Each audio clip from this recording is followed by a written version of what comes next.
सभी साईं भक्तों को ओम साईं राम। नासिक के श्री नारायण मोतीराम जानी बाबा के परम भक्त थे। वे बाबा के अन्य भक्त रामचंद्र वामन मोडक के अधीन काम करते थे। एक बार वे अपनी माता के साथ शिरडी गए और बाबा के दर्शन का लाभ उठाया। तब बाबा ने उनकी माँ से कहा, अब तुम्हारे पुत्र को नौकरी छोड़कर व्यवसाय करना चाहिए। कुछ दिन में बाबा के वचन सत्य निकले।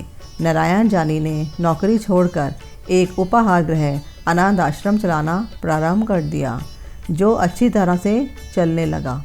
एक बार नारायण राव के एक मित्र को बिच्छू ने काट लिया, जिससे उससे बहुत दर्द होने लगा। ऐसे प्रसंगों में तो उधी रामबाण प्रसिद्ध है। काटने के स्थान पर उसे केवल लगा ही तो देना था।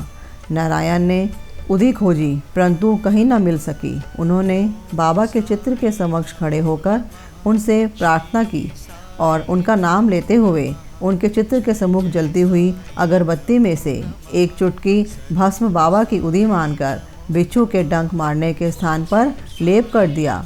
वहाँ से उनके हाथ हटाते ही पीड़ा तुरंत मिट गई और वे दोनों अति प्रसन्न होकर चले गए।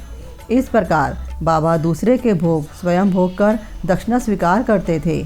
जब भक्तगण विदा लेते तो प्रसाद के रूप में उधी देकर और कुछ उनके मस्तक पर लगाकर अपना हाथ उनके मस्तक पर रखते थे। जब बाबा बहुत प्रसन्न होते तो प्रेम पूर्वक गीत गाया करते थे। भक्तों, अगर आपको ये वीडियो पसंद आ रही हो तो कृपया करके साईं बाबा ब्लेसिंग्स को सब्सक्राइब करें। उधी से भक्तों को स्वास्थ्य, समृद्धि, चिंता मुक्ति और अनेक सांसारिक लाभ प्राप्त हुए।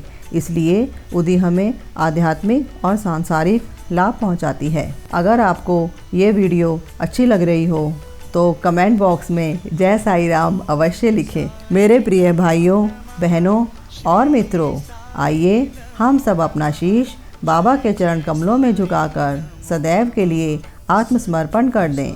साईं बाबा की कृपा हम पर निरंतर यूं ही बरसती रहे। आप सबका दिन साईं में हो। ओम साईं राम।